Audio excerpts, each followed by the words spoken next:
The Lord be with you. And with your spirit. A reading from the Holy Gospel according to St. John.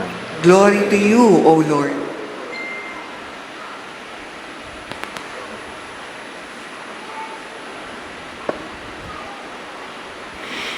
On the first day of the week, Mary of Magdala came to the tomb early in the morning while it was still dark, and saw the stone removed from the tomb. So she ran and went to Simon Peter and to the other disciple whom Jesus loved, and told them, "They have taken the Lord from the tomb, and we don't know where they put him." So Peter and the other disciple went out and came to the tomb. They both ran, but the other disciple ran faster than Peter and arrived at the tomb first. He bent down and saw the burial clothes there, but did not go in. When Simon Peter arrived after him, he went into the tomb and saw the burial clothes there, and the cloth that had been covered his head, not with the burial clothes, but rolled up in a separate place. Then the other disciple also went in, the one who had arrived at the tomb first. And he saw and believed, for they did not yet understand the scripture, that he had to rise from the dead.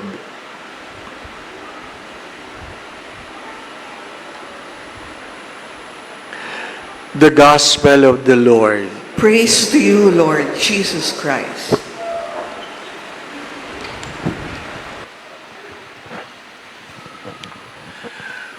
There's no other teacher, guru, philosopher who died and have risen from the dead. If you consider Jesus just a teacher, then he has risen from the dead. He is the only one who has risen from the dead. Muhammad did not do it. Buddha did not do it. No other gods or someone who claimed to be God never rise from the dead. Only Jesus have risen from the dead. It is an affirmation that our faith is true. The opposite is, if he failed to rise from the dead, then all of these things are a waste of time.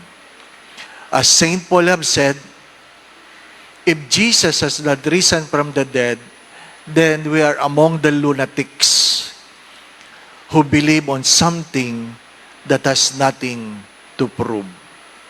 My dear friends, my brothers and sisters, if Christ has risen from the dead, the burden is not on Jesus, but on us. What are you going to do? What are you going to do? First, in the Easter Vigil and today, we will renew our baptismal vows. We will renew our baptismal vows. We usually pray or recite the Nicene Creed, but the baptismal vow, we are asked so that we can really respond with faith. Do you believe? It is a conscious response. Nung tayo binibinyagan, hindi naman tayo ang sumasagot. Yung mga ninong at ninang o magulang na pinilit ni Father sumagot. Di ba? Kasi hindi rin nasagot yon. Ano po? Picture lang na picture. Ano? But today, you and I will renew our own baptismal vows consciously. And hopefully, we are conscious of what comes with it. The responsibility. Our baptismal vows comes with responsibility. Of what? That is the second point. That we correct what is wrong in our lives. We not only avoid evil, but we do good. We don't only avoid evil, but we do good. Why? Because the third point is that we all know now that life will not simply end in death. There is judgment that comes after our life. Either you go to heaven or you go to hell. It is in your hand. It is in your power.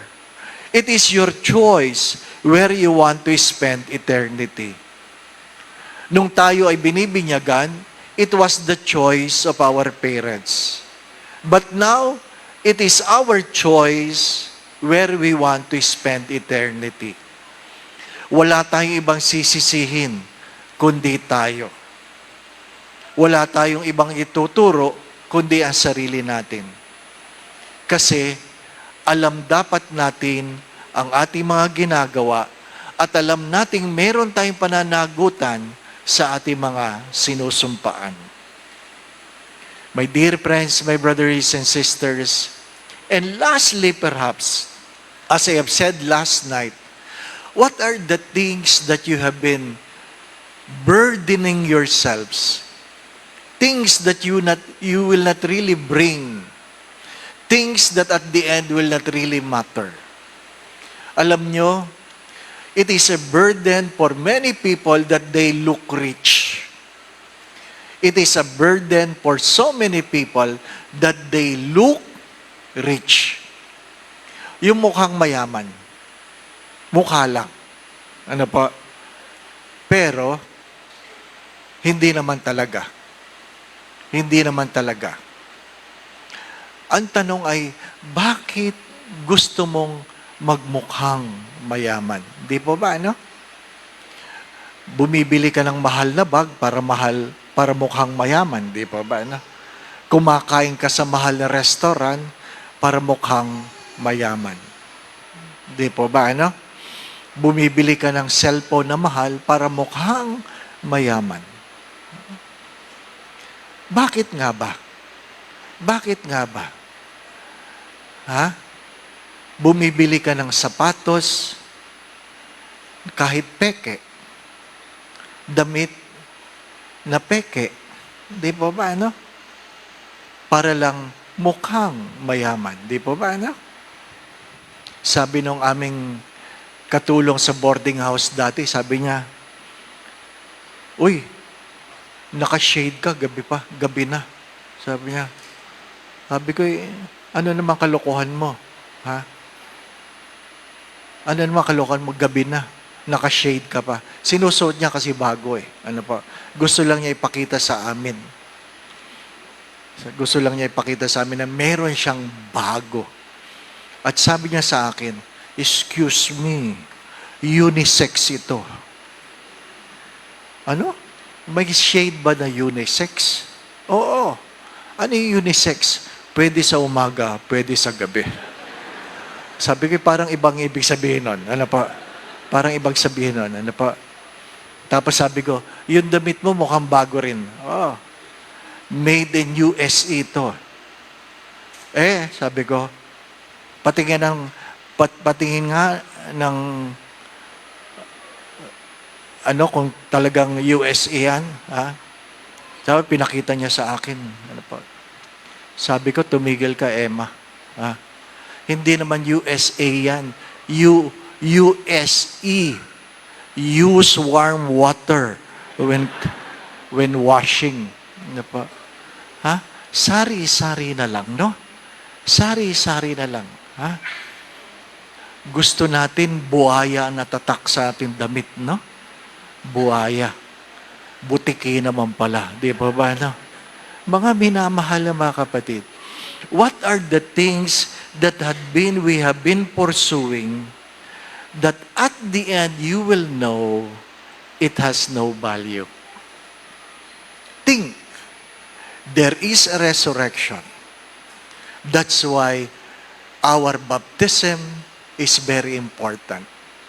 Third, correct what is wrong. Do what is right, not only avoiding evil.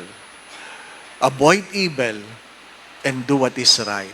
And fourth, let go of the things that are not necessary. That are not necessary. Sabi nga ng kaibigan ko, wala akong makeup ngayon. Hindi ako nakapag-makeup. Hindi ko siya nasagot. Gusto kong sabihin, sana makita mo ang sarili na maganda ka na walang makeup. Ano po? Kasi pag maganda ka lang na ikaw ay may makeup, peke ka. Inuulit ko, pag maganda ka lang dahil mayroon kang makeup, peke ka. Ano po? Kaya pag mayroon kayong nililigawan, sabihin mo, pahawak nga ng mukha. At ganunin mo. May chalk. Hindi ba? My dear friends, my brothers and sisters, there is nothing more important than being authentic. Amen. My dear friends, my dear brothers and sisters, we celebrate Easter as the Lord affirms the resurrection. And this is the most difficult part. If there is a resurrection, then there will be judgment. If there is a resurrection, then there will be judgment. My dear friends, my brothers and sisters, reaffirm your baptismal vows. Correct what is wrong in your life. Do good and avoid evil. Let go of the things that are unnecessary or of no value at the end. Of no value at the end. And lastly, be authentic. Be authentic. Be real. Become the person you ought to be rather than the person you simply want to be. The Lord be with you. And with your spirit. Bow your heads and pray for God's blessing. May God, who by the resurrection of His only begotten Son was pleased to confer on you the gift of redemption and of adoption, give you gladness by His blessings all the days of your life. Amen. And may the blessing of Almighty God, the Father, the Son, and the Holy Spirit come down on you and remain with you forever. Amen. My brothers and sisters, the Mass has been offered. We go in peace to love and serve the Lord. Alleluia, alleluia. Thanks be to God. Alleluia, alleluia.